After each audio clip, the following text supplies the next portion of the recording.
First time সাজেকে যাওয়ার অনুভূতিটা ছিল পুরাই অস্থির গাইজ। আর কি বলবো, সাথে ছিল আমার কালা। মানে আমি কোনোদিন কল্পনা করতে পারি না যে আমি সাজেকে আসবো। বাহাইরহাট হচ্ছে যে জোন থেকে আমরা সরাসরি 10টা 15 মিনিটে চলে যাই সাজেকের উদ্দেশ্যে। গিয়ে হচ্ছে যে আমরা এত সুন্দর একটা আবহাওয়া পাই, যেটা ছিল পুরাই অস্থির। সো গাইজ আমরা এখন চলে যাব সাজেকের উদ্দেশ্যে। এটা হচ্ছে বাহাইরহাট হচ্ছে যে জোন। এই জোন থেকে হচ্ছে যে আর্মিদের চেক মেক কমপ্লিট করে হচ্ছে যে আপনারা যাবেন হচ্ছে যে সাজেক। এখানে আমাদের সাথে অনেক অনেক বাইকার ছিল, প্রায় 1 থেকে 150 বাইকার ছিল। মজার ব্যাপার হচ্ছে যে আমি শেখার ফার্স্ট টাইম যাচ্ছি হচ্ছে যে সাজেক, তাও আবার কালাকে নিয়ে। ভাই আমি আমার এই অনুভূতি আপনাদেরকে বুঝাইতে পারবো না। একটা ছেলে তখনই ওই অনুভূতিটা পায় যখন সে তার লক্ষ্যে পৌঁছায়। আর আমি ছোটবেলা থেকে যতবার সাজেক গেছি ততবারই ভাবছি যে আমি আমার বাইক নিয়ে লাইফে কোনো একদিন আমি সাজেকে হচ্ছে যে এন্ট্রি করব।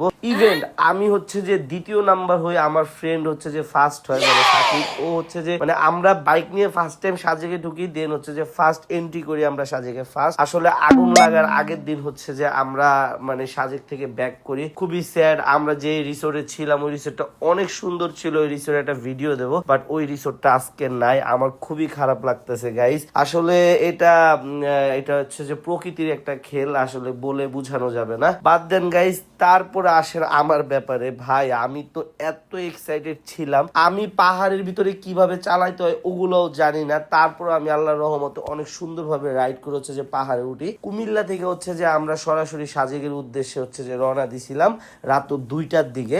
সকালে হচ্ছে যে ভোরে আমরা দিঘিনালা পৌঁছাই 7:30টার দিকে। দেন হচ্ছে যে দিঘিনালা নাস্তা টাস্তা করে আমরা হচ্ছে যে বাহাইরহাট হচ্ছে যে আর্মি জোনের এখানে পৌঁছাই। দেন আমরা দুপুর 12টার দিকে হচ্ছে যে সাজেকে আমরা এন্ট্রি করে। যাই হোক গাইজ, রাস্তাটা দেখছেন পুরা অমায়িক, এত আঁকাবাঁকা রাস্তা, জিগজ্যাগ রোড। মানে কখনো আমরা মানে ফিল করতে পারি নাই, কারণ আমরা প্রত্যেকটা বার চাঁদের গাড়ি দিয়ে গেছি। চাঁদের গাড়িতে ওইভাবে ফিল নেওয়া যায় না, বাইকের যেমন ফিল। ভাই বিশ্বাস করেন, চাঁদের গাড়ি দিয়ে যখনই যাইতাম, আশেপাশে যখন বাইক যাইতো, আমার চোখগুলা না এত জলমলে করতো। বিকজ আমার খুব ইচ্ছা ছিল সাজেকে আমি যাব। সাজেকে গিয়ে হচ্ছে যে এত মজা করছি মানে প্রথম দিক দিয়া, বিকজ আমরা এক রাত্রই ছিলাম। আর ডিসেম্বরের 1 তারিখ হচ্ছে যে মানে এই বছরের 2025 সালের ডিসেম্বরের 1 তারিখে আমি সাজেক যাই। যার কারণে হচ্ছে যে আমার ওরকম ভাবে হচ্ছে যে থাকার কোনো ইন্টেনশনই ছিল না। যার কারণে আমরা এক রাত্র হচ্ছে যে নাইট স্টে করে পরের দিন সকাল 10টা রেস্ট করে হচ্ছে যে আমরা আবার সাজেক থেকে হচ্ছে যে ব্যাক করি ঢাকার উদ্দেশ্যে। আর আমাদের অনেক পাওয়ার গাইজ, আমাদের অনেক গ্যারা, কারণ হচ্ছে যে আমরা অনেক অনেক দূর বাইক চালায় যাইতে পারি, আমাদের শরীরে এগুলা লাগে না। সো গাইজ আরও একটা পর্ব আসবে সাজেক ব্লগের, বিকজ এই ব্লগটা এই পর্যন্ত। এই নেক্সট ব্লগ দেখতে হলে চোখ রাখতে হবে